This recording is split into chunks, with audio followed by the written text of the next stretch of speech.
Boris Johnson has been warned by Express readers the European Union will not cave to his latest ultimatum on a post-Brexit trade deal and has been backed to take the UK out of the bloc without an agreement in place. The Prime Minister has warned the EU talks on a post-Brexit free trade agreement are over unless Brussels shows a fundamental change of approach. In a strongly worded statement broadcast on Friday, he told the UK to get ready for no deal as long-running but often bitter negotiations between the two sides completely collapsed during the European Council summit in the Belgian capital. Mr. Johnson accused the EU of making unacceptable demands and insisted a fundamental change of approach was needed by Brussels if there was to be any chance of an agreement. He said, "From the outset, we were totally clear that we wanted nothing more complicated than a Canada-style relationship, based on friendship and free trade. To judge by the latest EU summit in Brussels, that won't work for our EU partners. They want the continued ability to control our legislative freedom, our fisheries, in a way that is obviously unacceptable to an independent country.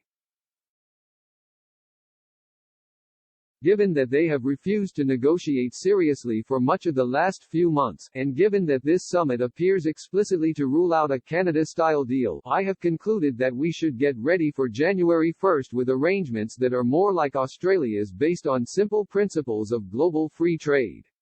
Now Express readers have launched savage attack against the EU, warning the Prime Minister the bloc will remain stubborn in its attempts to fight back against his ultimatum. The latest poll, which ran from 1 p.m. until 9 p.m. on Saturday, October 17, asked, after Boris' ultimatum, will EU finally cave and accept UK demands?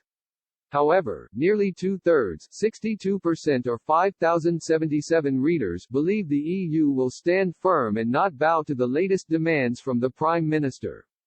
Just under a third, 32% or 2,584 readers, believe Mr. Johnson has now gained the upper hand with his ultimatum, while the remaining 6%, 451 readers, are undecided. Express readers have again backed the UK to walk away from the negotiating table with the EU and leave the bloc on December 31 with no trade deal in place. One person wrote, "The EU is not going to give Boris a deal that allows the UK to be competitive with the bloc, not when we sit on their doorstep across the channel. It's just not going to happen, and from their point of view you can see why it never will with a deal done. The only way that would happen is the UK walking away with a no deal."